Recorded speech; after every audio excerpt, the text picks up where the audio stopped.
back to Survival Saturday with Johnny Tiger on June 18, 2022.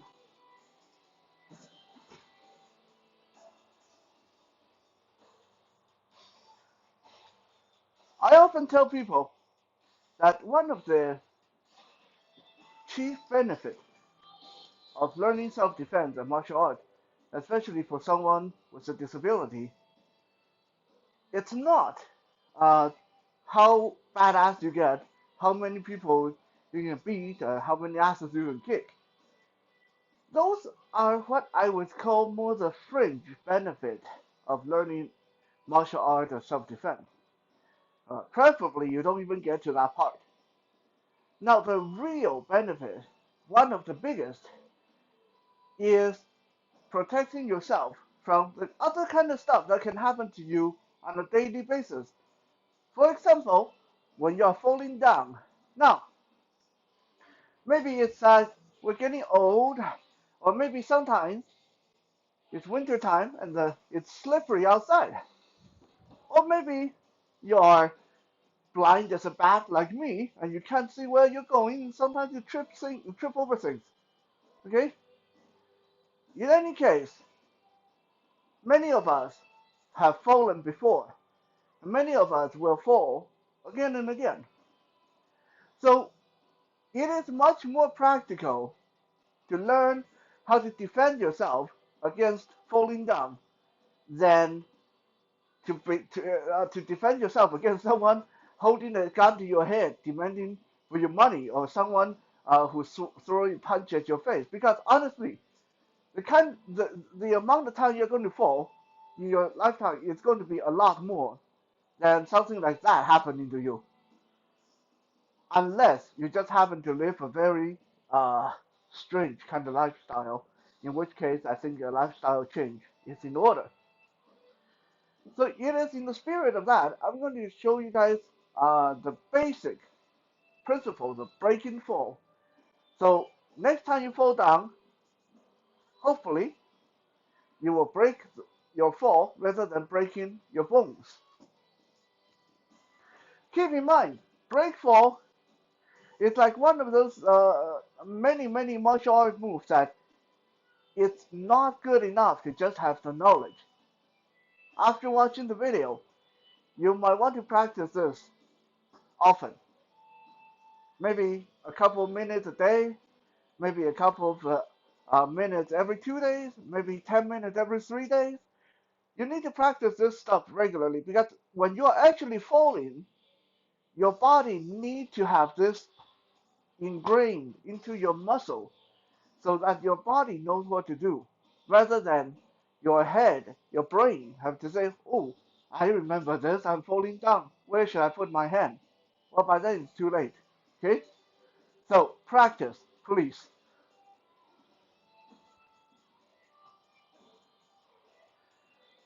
First, let's talk about what are some of the most common mistakes that happen when people fall down and break, resulting in them breaking something. One is when we are falling, a lot of people will reach down and brace themselves with their hand. Okay? With very few exceptions, this is a big no-no. Because when you're falling and you reach forward to brace, most of that body weight and momentum come down right on your hand, which means most likely you just broken your fingers if you didn't bend your finger, if you didn't open your hand, or you are going to sprain your wrist. Okay, so this is one big no-no. Number two, some people react a little bit too late, so they don't have time to brace. They smack their forearm or elbow into the ground, and that's when forearm get broken. That's when elbow get injured. Again, no-no, right? Now, some people, when they're falling backward, they try to sit down. Oh, they try to sit down, and then what happened? They fall on their butt, yeah, and they hurt their tailbone or their lower back. Again, no. Okay? Some people, and I'm sure you guys see this a lot, When people are tripping, when they trip over something, they go down on their knee. Great, you just broke your shin, you just skinned your knee, skinned your shin, you just messed up a whole bunch of stuff, right? All these are very, very natural. These are things that our body trying to do to save us from face planting into the ground. But they're not the good thing. They're not the right thing to do. When you're falling, one of the principles that my old sensei always told me is rather than fighting it, rather than checking it, try to embrace it. Okay? This fall, it's going to happen. So we're going to embrace this and see how can we minimize the damage. How can we actually um, come out of this okay? So without going to the ground first, and because once I know I go to the ground, I imagine it's a little bit hard for you guys to see. So I'm going to use the Bruce, the training dummy here. Pretend Bruce is a surface, a wall, or the floor I'm falling against. Okay? Like I said, most people when they fall, they brace break their arm, or they sit down, hurt their tailbone, or they fall, they drop to their knee and hurt their leg. Okay? Rather than that, when we fall, we want to we want to stretch our body out to as far as we can. So rather than the impact coming down on one point, such as elbow or knee or hand or tailbone, our whole body will embrace that fall. Our whole body embrace that fall. Okay? The key to as well is to cushion your head. Okay, this is why I stretch out my arm when I'm falling, because then my face will never hit the ground. Yeah, my face will be cushioned by my arm. And if you have ever gotten hit before, and I imagine most people have, you will realize that if you get hit on one point of your body, such as the elbow, your elbow hits the ground. This hurts a lot. Okay, that's like 200 pounds or whatever coming down on one spot on your body.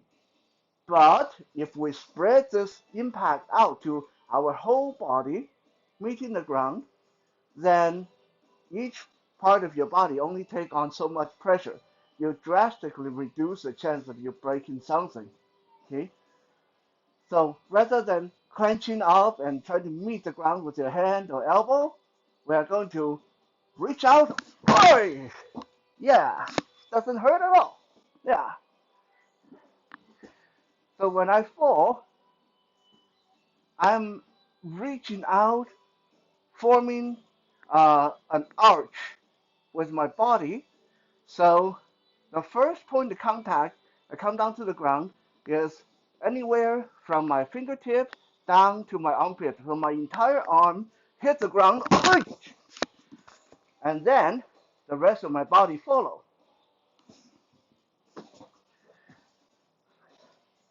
My face is well protected. My head is protected. Okay. If I'm falling backward, rather than trying to sit down on my butt and risk my tailbone, I'm just going to let my body roll back like I'm laying back into a tub of warm bath water. And at the last minute, I'm going to twist to the side and slap my arm down to soak in some of that impact. But again, most of the impact is divided between my fingertip and my toe. In other words, the entire side of my body when I fall. When I fall forward, I'm not going to try to go down to my knee. Right? Instead, I'm going to dive in like I'm going to do a somersault. Right? Again, my face is protected by my arm and my arm, the entirety of my arm is a first point of impact, whereas my body follows shortly after.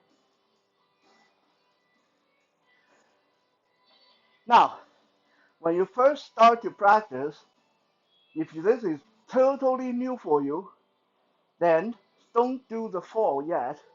Find a section of wall that is relatively clear, and then just fall against the wall.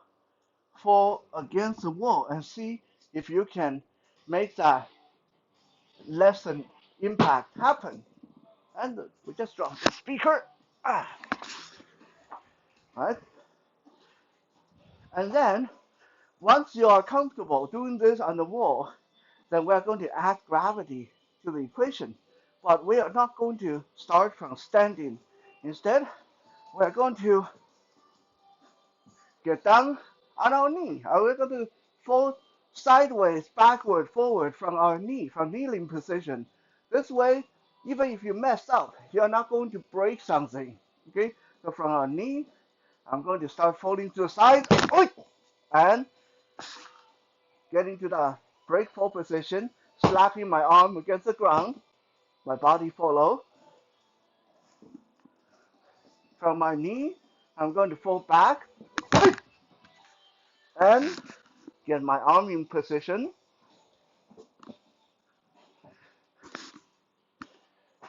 From my knee, I'm going to fall forward. Just like that.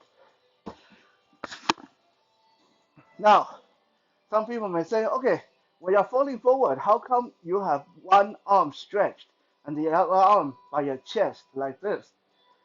This is in case that when I fall forward, if I roll on the wrong side, okay, if I'm a little bit off balance, that my goal is to always go to the side where I'm stretched out, where my arm is outstretched. But that's not going to always happen when you go to the front, okay? Sometimes you may stretch out your right arm and then you hit with the left side, and that's going to mess up your face. This is why I keep my left hand in front of my chest. So any moment I feel that my body is going to go over to the wrong side, I can still brace with my left forearm and give that ground a little shove to turn myself back to the right direction. Okay? After you get comfortable doing this on your knee, then you can do it from a squatting position, falling to the side, squatting, falling to the back. Okay? And in no time at all, you'll be able to do this from standing.